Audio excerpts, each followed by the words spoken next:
My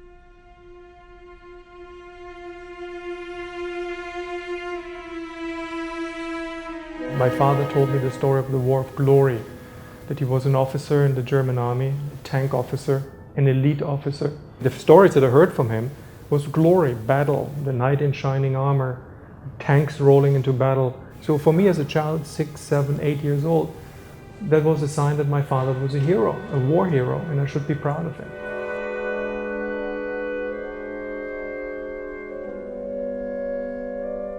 Yeah, the Munich Olympics in August 1972 was this huge event in Germany. We were taught in school that this Olympics will demonstrate to the world that this is a new Germany. 5,000 of them,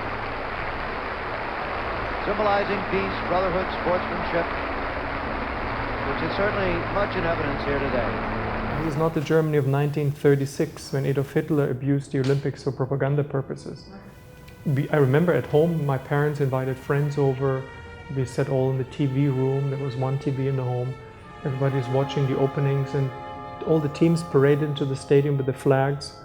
And there was one team that paraded into the stadium that changed the entire atmosphere in our home. There was a team parading to the stadium with the Israeli flag, the Star of David. And in that moment, my parents stopped talking, as if a ghost appeared.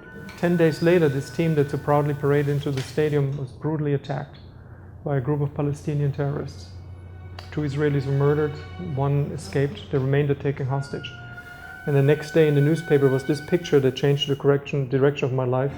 2 helicopters on the tarmac, 1 burned out with the bodies of the Israelis inside, and the other with the Israelis slumped over the seats. And a big headline, Jews killed in Germany again. He said, look what they do to us again.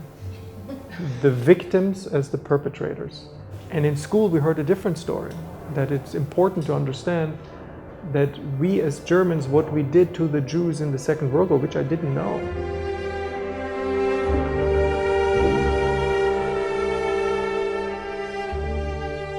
My father was a very tough guy, and so it was a very intimidating atmosphere just to talk to him.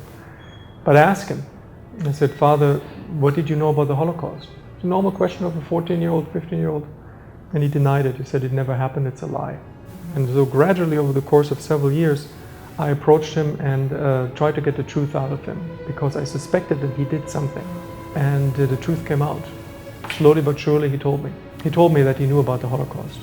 And he defended it. He said it had to happen, because somebody had to clean up the mess. And so my father not only knew about it, he did it. And so unfortunately my father was one of them. During this time between my age of 19 and the age of 26, 27, there was a separation from a family, embracing a different faith, embracing a different nationality, because I left everything behind. I left my German nationality behind, I became an Israeli.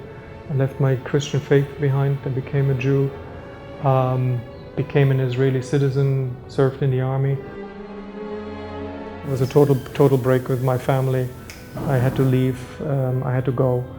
And I emigrated to Israel in 1987. So the days before he died, he included in his last will that I should never visit his graveside, should definitely not be at this funeral, that I'm out of the will. For me, the way to deal with it was to total disconnect.